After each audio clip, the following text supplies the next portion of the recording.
Welcome friends, in this video tutorial we will learn how to insert images in our slide. So to insert image there is two ways.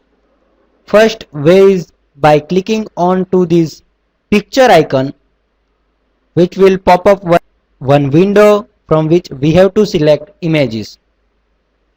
And second way to insert image is go to the insert ribbon and select picture option from illustrations.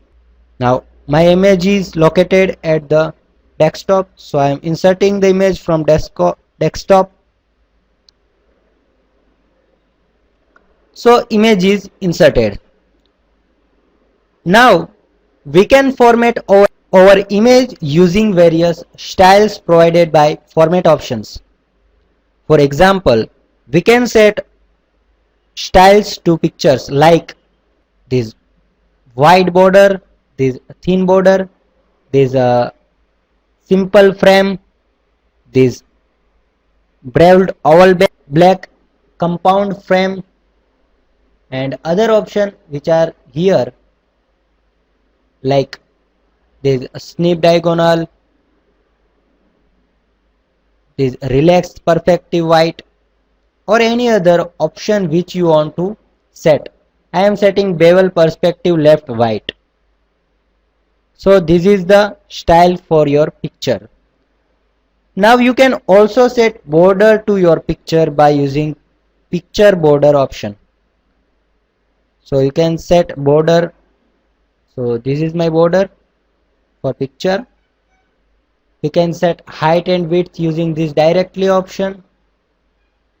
We can set height and width using this direct option of changing the and resizing the size. Now let's see picture effects. You can set various picture effects like router, shadow, reflection, glow. Suppose I am setting this glow, then you can see glow is set outside of the image. I am removing this border. So we can set various picture effects. We can set also 3D rotation effect. For example, I want to set my rotation effect to this. Then we can see image is rotated and it is displayed.